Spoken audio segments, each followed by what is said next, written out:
Hey guys, it's Pope. One of the things I get messaged about the most on my social media is how I deal with quad tendonitis that I've been kind of battling for the last maybe almost 2 years of my weightlifting career. I think quad tendonitis is something that almost all lifters deal with at some point, especially weightlifters. We do legs basically every day. We do some sort of squatting every day, whether that be snatches, which have overhead squats, cleans, which have front squats, training the actual front squat, back squat. There's just so many different variations that we use literally every day. So that particular muscle group is getting used more than it was really designed to be used, and being loaded with a lot of stress all the time. So when you have the tendonitis in the quad actual tendon, it's micro tears within that tendon, and they're constantly trying to heal themselves. So what we can do about that is try to speed the process along. So I'm going to go over some of the recovery methods that I use to deal with my own personal quad tendonitis, and since I've been kind of using all of these things in rotation, I've had a lot less issues, and I've had a lot less time I've had to take off to complete rest, and I've got it at a more manageable level now. Also going to post all my lifts from today, so if that's all you care about, you can fast forward to this time. So one of the first methods that is like widely used and is pretty cheap is the use of cryotherapy, which is just cold therapy. The very traditional way of doing that would be just your ice bags, ice packs. That's going to create a faster healing response and send blood to the area as soon as you remove the cold. Some ways that I do this: I love Freeze Sleeves, and that's actually a brand that is one of my friends here in Atlanta, and they've created a really great product, and I'll post the link in my caption at the bottom of the video if you want to check those guys out. They are actual like knee sleeves or elbow sleeves that you pull onto your body, and it snugly fits there, and you put them back in the freezer and they're always ready to go. The other thing I've used is a cryotherapy chamber. The local one here in Atlanta that I've worked with is Icebox, and I found that on the regular that doesn't really help that much as far as like keeping the pain level down and keeping the inflammation down. But when I have like a really big flare-up, I really like to use the cryotherapy chamber. It reduces the inflammation when it's really bad, and also when I had a concussion, it really reduced my symptoms. It was kind of temporary, but when I was in a lot of pain with the concussion and having a lot of light sensitivity, it really reduced those symptoms. So I definitely recommend it when maybe your pain level is above like a 7. If you're not able to do anything in the gym, I think it's worth the investment to go get in a cryotherapy chamber. I get weekly massages done from a sports masseuse, and it's not the kind of massage that feels good. It's the kind of massage that is effective at mobilizing the tissue.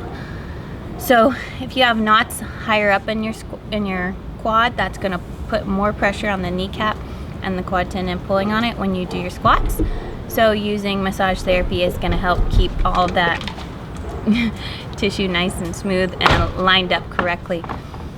The masseuse I use here in Atlanta is Reagan at Georgia Sports Massage, and I highly recommend her. She's been so great. That's been one of the biggest things for when my tendonitis was so bad, getting myself back in the gym. Does it still say record? And do I look good? The next thing I've used as far as tissue mobilization goes is the Graston technique, and I recommend having that done by a professional. My PT here in Atlanta is Lauren from Repairing Recovery. She works out of the training room. If you're local in Georgia, I would definitely check her out.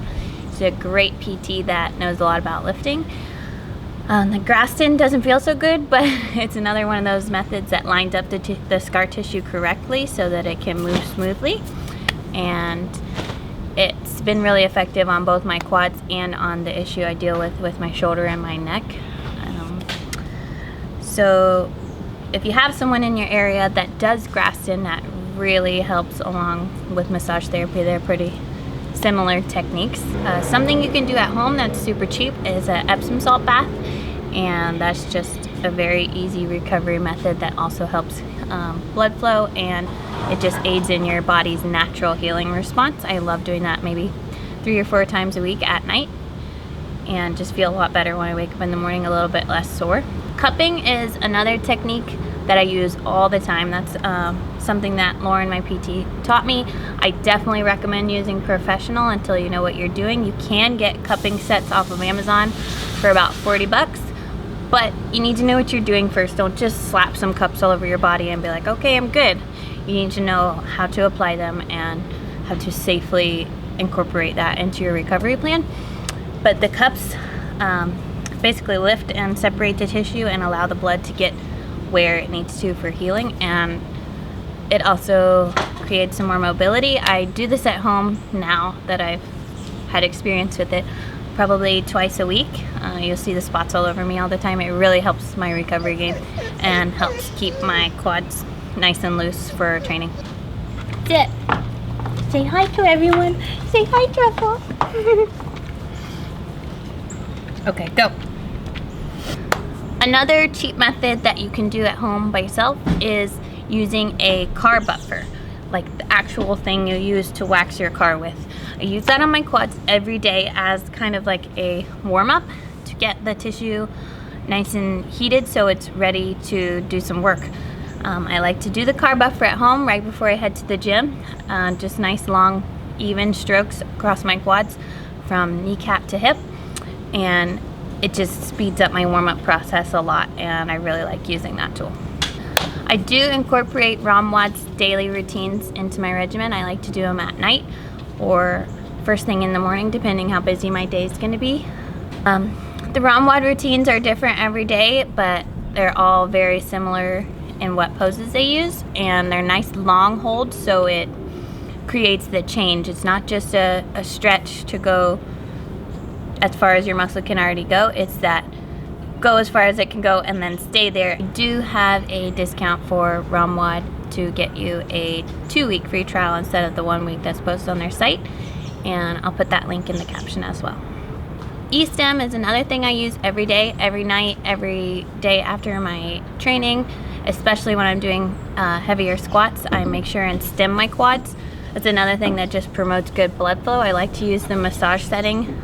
Every now and then I'll use the strength workout after I do my squats, but mainly I like to use the massage, and it just keeps my quads from getting too sticky, keeps the knots from happening. It just, that pulsing after I get done training keeps it from going cold and just stiff. Kind of keeps everything loosened so I'm ready to go the next day. So those are kind of all of the recovery methods I've used to deal with the tendonitis. The other side of things is your warm-up and activation, which is going to make a big difference. I do have 2 videos I've already posted for squat warm-ups and activation, which are the things I do every day in my warm-up. I spend at least 20 minutes warming up before I do any kind of squatting. I have to make sure all of my muscles are firing correctly and nice and warm and ready to handle the workloads. So you can check those videos out here. There are some other exercises that I have not included in those videos that are more geared toward a patella tracking problem, which is what originally spurred on my quad tendonitis. Currently, when I feel the pain with tendonitis, it is right above my kneecap on the actual quad tendon, but when I first got it, it was actually under my kneecap because my patella was not staying in the nice little path it's supposed to sit in. It was kind of going off to the side and rubbing against bones, which was creating a lot of irritation. So some ways that I combated that was strengthening the vastus medialis, which is the VMO I refer to. A big one that I do in my warm-up every day is the Peterson step up, which I've talked about in my last video. Some other exercises that I've used when this was like a bigger problem that I don't really have to do anymore. Walking on the treadmill backwards on the incline is a really good VMO burner, and that'll really put some meat on that muscle. Banded knee extensions is another good one, where you step backwards with a band tied to the rig and bend and straighten your knee. Just some basic activation when you're just sitting on the floor, tapping on the muscle that you want to activate and working on your kind of brain to body connection, so you're getting more awareness of what muscle you want to be firing, is like super basic, but when you've got a lazy muscle, stuff like that is really helpful. Some other things would be quarter squats, which a lot of people are against doing, but when you want just those little muscles to just get a deep burn, like just knock out a quick set of 30 of half air squats, just halfway down, and get the VMO burning as well as your outer glutes. Wall sits that can be done with no weight or holding a med ball was a good one. And single leg RDLs, just working for all your stabilizer muscles, and walking backwards, dragging a sled. Those are all things that I used when I was kind of down for the count and couldn't lift at all. Doing that every day really strengthened up those weak muscles that were allowing my patellar to not glide properly, and made a big difference. And then the big one, if you're having a lot of pain and you're just kind of fighting through it every day, you're not going to get better. So before you do all of these exercises and before you're trying to just manage everything, make sure you give your body some time to just completely heal.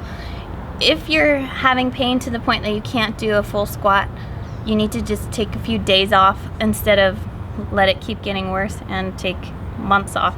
So try to catch this stuff in the very beginning and really attack it instead of just kind of ignoring it and letting it get worse and worse, because those micro tears will eventually turn into big tears. So taking some time off and let it calm down first, and then approach it with all these recovery methods and doing the rehab exercises. I hope that was helpful, and now I will show you guys my workout from today.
Thanks for watching. Be sure and give this video a thumbs up and subscribe to my channel.